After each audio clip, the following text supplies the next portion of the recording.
Well, hey, 30 days to Amazers. Hope you guys are having a great day. Welcome to Tuesday. Welcome to day 23.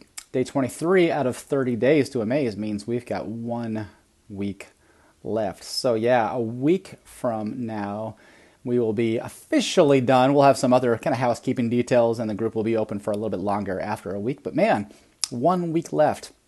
Is it just me, or does this just make me sound like an old man? Just like, man, I cannot believe how fast the time has flied.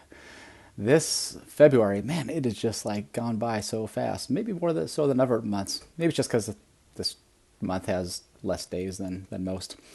But I thought I'd start off with, I just want to piggyback on some of the news cycles right now. And maybe this is the last thing you want to hear, but I think it really will resonate with what we've been talking about and why this is so important. Because in the last year, I would say probably more than any time I've ever been alive, that our health, both individually and collectively, has just kind of been pushed to the forefront of our consciousness. And it hasn't always been that way. I think, health has always been important to a lot of us. And we've always realized it's something that's important. Maybe you've heard the term health is wealth. But I think we believe that now more than ever.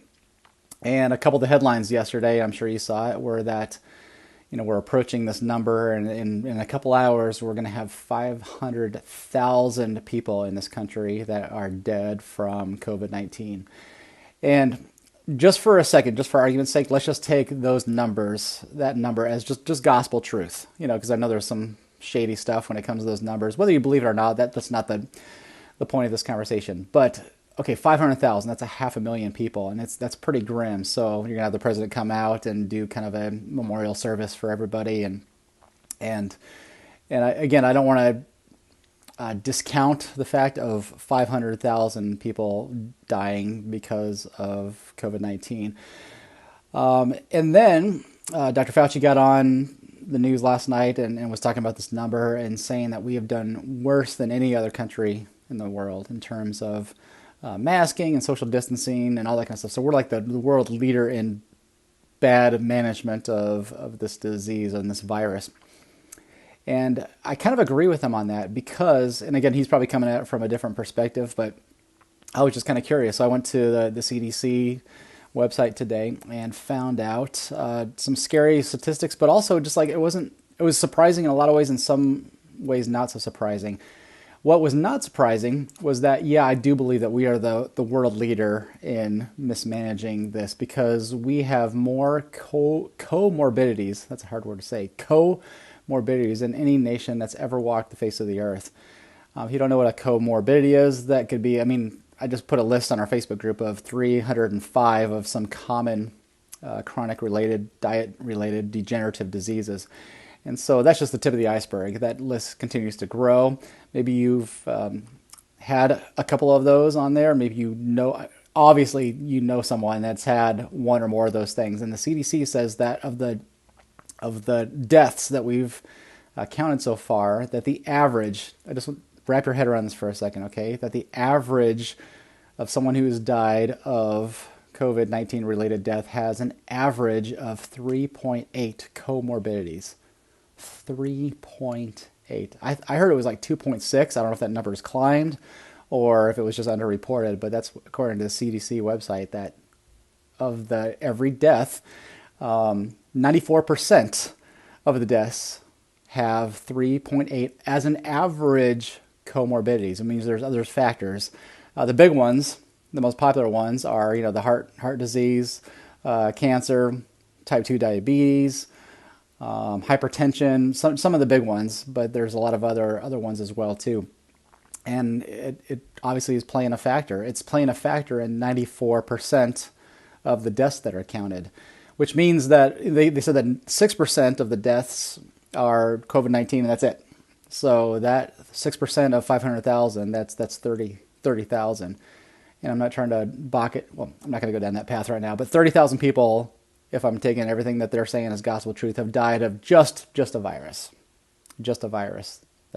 That's debatable as well too. But let's just take that 30,000. So that means 470,000 plus people have died from COVID, plus 3.8 comorbidities. And so the reason I want to talk about this, I mean, I'm kind of done talking about that, but this is why this is so important. 30 Days to Amaze isn't just to, shed 5 pounds so you can look better. And, oh, summer's coming, so I might want to be able to get into that bikini coming up or something like that. No, this stuff is life or death situation. And that can be a motivator, a scare tactic to motivate you. But for some reason, that doesn't work for some people. I just found the study, and I need to research this a little bit more. And by the way, this isn't the kind of study, because everyone's got a study for everything. But the study was really talking about the psychology of if people, have you ever heard that phrase, adapt or die? That most people, like 90% of people, don't want to adapt. They just would rather die. So an example of that is, smoking is going to kill you. So we all kind of know that, but how many people don't stop smoking even though they know that it could kill them?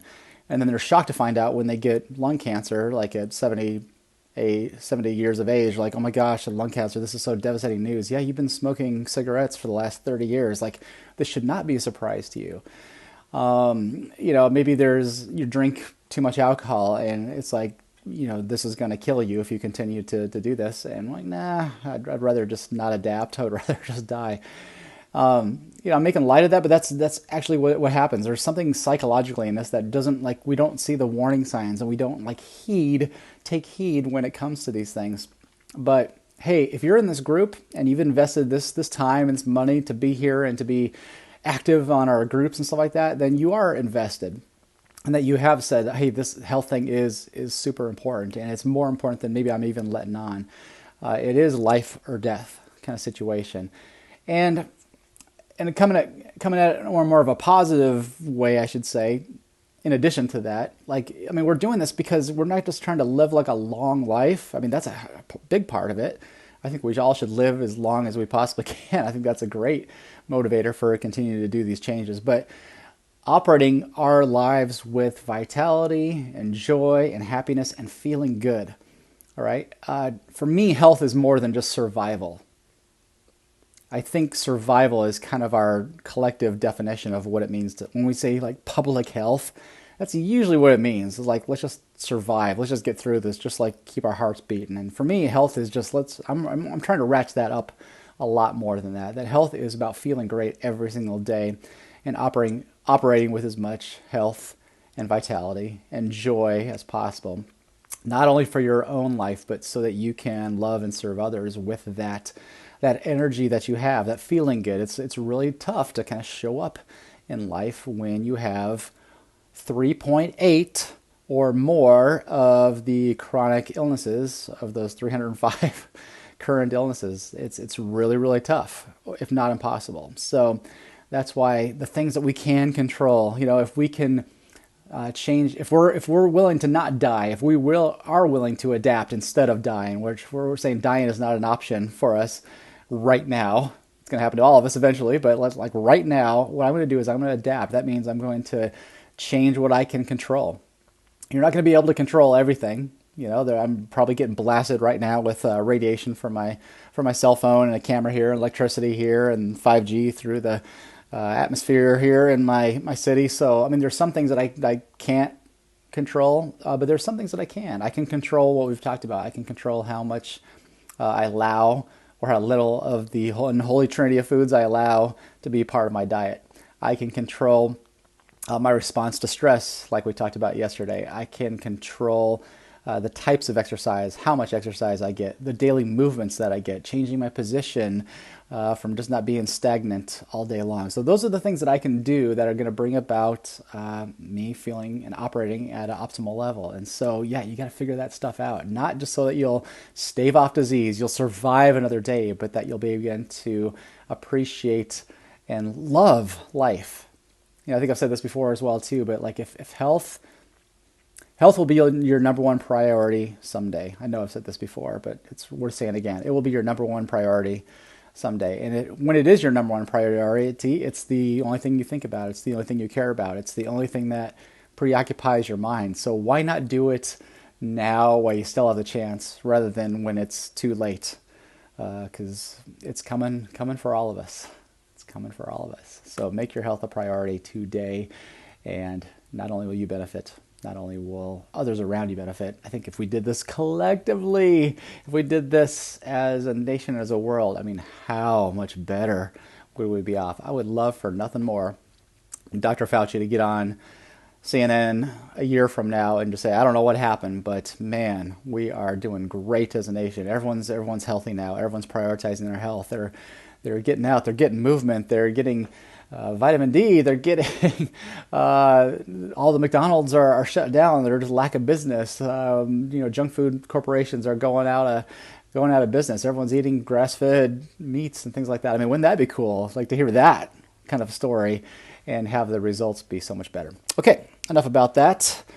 Let's talk about the email today. It's all about getting some sun, some sunshine. And so here's something I want you to do. If you haven't yet done it today, I want you to go outside and stare at the sun just for a little bit. I recommend, if you didn't do it today yet, put this on your calendar tomorrow. You want to go outside when the sun is rising. Even if you can't see it, I want you to stare at the sun right when it's just rising. And it's going to do a couple things. One of the great benefits of that is that it's going to kind of kickstart your circadian rhythm. So we talked about sleep not too long ago, about how to get great sleep. This could start by kind of resetting your circadian rhythm by just staring at the sun. You don't have to do it for 30 minutes, but just like maybe a minute, just kind of staring at the sun. It does wonders for your circadian rhythm. It's going to help you sleep better the coming evening. I promise you that. Try it out. Try it out for a couple of days and see if it doesn't work for you. But if you can't get out first thing in the morning, just get out sometime of the day and stare at the sun and just kind of appreciate all that it does. Because I think it's also a thankfulness exercise as well. The sun is, I called it a giant medicine ball in our solar system that offers to give you free healing supplements. So that's how we have to look at the sun, not just something that just kind of keeps us warm. We know that plant life will die without it, but that is there to not kill you. And that's what I want to do as well. I want to change the narrative around sunlight and sunshine. That giant medicine ball in the sky is there to keep you alive, to not just keep you warm, but to give you free supplements. All right? I mean, supplements can be really super cheap. I'm going to talk about one in a little bit here that's pretty cheap, but that is about as cheap as you get. It's super free, 100% free. All you got to do is get outside and get some sun, and you are getting some supplements from that giant medicine ball in the sky. But there's also a thing that, well, I'll come back to that in a second. Dr. Rhonda Patrick, she is a really, really cool doctor. She's been on Joe Rogan a couple times. I think it's Joe Rogan's favorite doctor guest, but she's cited recent studies that estimate 75% of the world's population is vitamin D sufficient, and 20% have dangerously low levels. I think she actually did some research too in the COVID wards in the first couple months and found out something. I'm fuzzy on the details, but it was in the 90s. Like 90% of the people that were having severe COVID reactions or death were like 90% of them were vitamin D deficient, and even more so were just at dangerously low levels. So we're finding out that this is a vitamin, which is actually a hormone. We are needing this hormone, and it is something that will stave off disease. It will make you feel better, and we need to be getting it from the most abundant source there is, the sun. So the sun isn't there to kill you. It's not there to give you cancer. Now, I'm not recommending that you go out in the sun. And by the way, this is maybe irrelevant for most of us right now because I don't think everyone lives in Florida or close to the equator right now. So it's pretty cold out where I live and probably where a lot of you guys live right now. And so in the winter months, it's really kind of tough to kind of get that vitamin D exposure to as much of our skin as possible. But as soon as it starts to warm up, you need to make sure that you get out there every single day. So what I do is I combine it with something. So when it starts to get warm, I take off as much clothes as possible to not offend my neighbors. But if they're looking over the fence at my half-naked body, well, I guess that's on them. I try to protect them and shield them from that gross sight. But I don't care because you know what? I want to expose as much of my white albino solar panels to the sun, and not for a long amount of time, 20 to 30 minutes. And not only does it give you an infusion of vitamin D, not only am I the first guy on my block to have a suntan in the first parts of spring, not only does it make you just look good, but it makes you feel so much better. So you can get a lot of IUs, and I don't really know what that measurement is, but they're recommended that we get about 4,000 IUs a day, and that's really, really tough to do in the winter months. So you need to be supplementing. I'll talk about that in a second. But just even 20 to 30 minutes, you're going to get probably like 10,000 IUs of vitamin D through sunlight in the warm months. So just, yeah, 20 to 30 minutes, you're going to expose your body to the sun, and you're going to be able to get an amazing infusion of hormones that are going to help you fight off disease. That's probably the biggest benefit. I also put a link in there, or at least a reference in there for those of you that are interested in losing excess body fat. So look up that study. I don't know why exposure to sun helps with fat loss. I have no idea what's happening in the body that makes that happen. And it's not a big mover. It's not as big a mover as exercise and diet and stress management and sleep, but it's a factor as well. So it helps. I don't know why. I mean, I've got some theories, but that's a pretty amazing, if you have fat loss goals, to continue to say, hey, I'm going to continue to work on my getting lean and losing excess body fat that I don't need, that's stored energy. And when you're out there in the sun, it really helps kind of start that process chemically, which is really, really, really cool. You might have heard that the sun will give you skin cancer. And I want to argue that it doesn't, and it never has. Now, you don't need to go anymore. I mean, going outside and just baking in radiation for hours and hours and hours, that's not good. So yeah, you're probably going to get skin cancer if you do that too much, but that's not advisable to anybody. That kind of goes against our human wiring to like go outside and just bake in the sun all day long. So unless you're stranded in the desert or something like that, you don't need to be doing that. But here's what a lot of us do, and we've bought this narrative of like, okay, we need to go outside, or I want to go outside, I want to get some tan, but I don't want to burn, so we put on the 50 SPF Hawaiian tropic copper tone stuff and just coat our bodies in this nasty chemical bath. And again, I want you to think of your skin as an organ. It's the largest organ in our body, and it's porous. It's not like steel. So when you put SPF 50 Hawaiian tropic on yourself, those are chemicals that are leaching into your body, and a lot of them are just so foreign to the human biosphere, the microbiome, that you do not need any of that stuff. Now, if you really are interested in some sunscreen, then I can recommend a couple brands that are really good. But here's a rule of thumb. If you can't eat your sunscreen, then you don't need to be putting it on your body.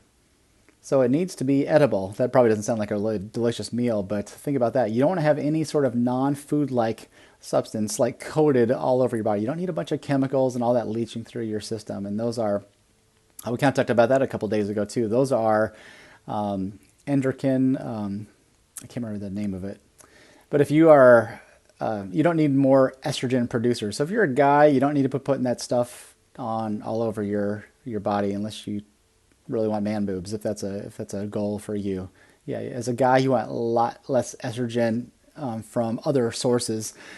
You don't want outside sources like SPF 50 copper tone or any of that kind of stuff. So I would say think about that sensibly. And the same way we were talking about eating intuitively, think about going outside sensibly. It would make sense that for thousands of years, or however long the human race has been around, that we spent most of our time outside and the sun didn't give everybody skin cancer. Here's interesting as well too, and again, I don't know how the science works on this too, but a lot of people say this too. I hear this all the time too. Well, I just burned in 5 minutes by going outside. That might be so, but a lot of it is because when you have a diet full of processed foods, and you just continue to consume that, it really breaks down a lot of the natural barriers that we have to protect us from the sun. So that's my first thought is like, oh, maybe your diet is complete garbage, and that's not helping you get tan and get the vitamin D that you need, the hormones that you need from the sun. Maybe that's what's causing you to burn so easily. And it's a tolerance thing too. You can do that and work your way slowly up. I mean, if 20 minutes outside a day when it starts to get warmer is too much for you, then just do 5 minutes, and then maybe do 7 minutes the next day, and then 10 minutes the next day, and just work up your natural tolerance for that. The more sort of melatonin that you build up in your skin, the more you're going to be able to use that as a natural sun blocker. But our diet can help or hinder that process as well. All right, supplements. During the winter months, it's impossible to get D from the sun, or most of it that we need. And so it's good to supplement it. And it's really tough to get adequate vitamin D levels from food. It's really, really tough. So what I recommend is getting something like this SR plant-based K2 and D3 supplement. This bottle cost me, I think it was like about $30, $20 or $30, but it's got 60 capsules in there, so it's going to last me for 2 months. So I take one of these pills a day, and it's got 5,000 IUs of vitamin D, and so that's what I need. It says it's 625% of the daily value. Some people have like nasty reactions if they take too much of that, but some people take, I know that people take like 15,000 a day, so they'll take 3 of these or even more. So, but it's I said the risk factors for most of us, it's pretty low. Hey, thanks for that. Endocrine disruptors, that was what I was trying to say, so thanks for that, Kimberly. So yeah, this is the opposite of that. This is something that is going to give you the vitamin D that you need, especially, this is my first year of taking this, and I don't know if it has anything to do with it, but I have not gotten sick this winter, and for the last 2 winters, I've had to deal with kind of a severe illness. Well, one was severe in December of 2019, and the year before that, it was like a day, but that's like the last 2 times I've gotten sick, and it hasn't. I'm trying to find some wood to knock on, but it hasn't happened yet, so maybe this is because of that, but I don't know, but vitamin D, 5,000 IUs a day cannot hurt for sure. So let's see if there's anything else I wanted to talk about that. That is probably it. Just wanted to, really quickly just talk about why you don't need to be afraid of the sun. You need to respect it. You need to use your intuition and not, kill yourself out there with rays. But as it starts to get warmer, I want you to be thinking about, hey, this is something I need to do to add to my health regimen. Okay, so add it into your routine, whether that's getting up in the morning and just staring at the sunrise for a couple of minutes to help you with your circadian rhythm, to have a sense of quiet and peace and gratitude. The sunrise can be really, really good for that. Or if it's just getting out in the middle of the day. So I told you real fast, I combine it. I'm going to have some lunch, and it's usually around 12 noon, so the sun is at the highest point in the day, so I'm going to get the most vitamin D exposure from that for the littlest amount of time. So I'm going to go and make a big salad, and I'm going to tear off all my clothes, and I'm going to go sit in my backyard for 15 minutes on the front, and turn over and have 15 minutes on the other side, and I'll listen to a podcast, just kind of chill out, bake, sweat, go inside, take a quick shower, and then I am good for the day. And it does make you feel good. Real quickly before we go, you might have heard about people that live in like Seattle, for instance, and they have, it's a very common malady there. It's a seasonal, I might have to help me with this, Kimberly. What is that called? Seasonal affective disorder or something like that. You might have heard of this, and you might have felt that as well. Even if you don't live in Seattle, there's places like when it like rains for 3 weeks straight, and everyone just gets kind of moody and kind of depressed. It's like, we need the sun, we need it, because it's not just like you look outside and there's sun coming through the windows and it makes you feel good. There's something in us, I think, as humans that know that we have to have adequate sunlight for all of the physical reasons that we talked about, but I think just emotionally it does something to our maybe that's the vitamin D hormone that makes us feel good. It just makes us feel good. So it's another combatant to ward off symptoms of depression. So make sure that if you're feeling any blues and blahs, that if you're just sitting inside all day long, that's probably not helping. So make sure you get out, get some sunlight, soak up the sun, just like Sheryl Crow sang about a couple years ago. And I can't wait for it to get here, man. Spring is in the air. Well, maybe not yet, but it's coming soon. So, all right, that's all I had for today. And gosh, Kimberly, you're helping me out. Are you Googling all this, or are you just the wealth of information? Seasonal affective disorder. Yeah, I call it like disinfective or something like that. Seasonal affective disorder. That's actually, if you think of SAD, SAD, you don't want to have seasonal affective disorder. So if you are feeling sad, even if it is cold outside, make sure you get outside, just kind of stare at the sun when it comes, and that will do you good. So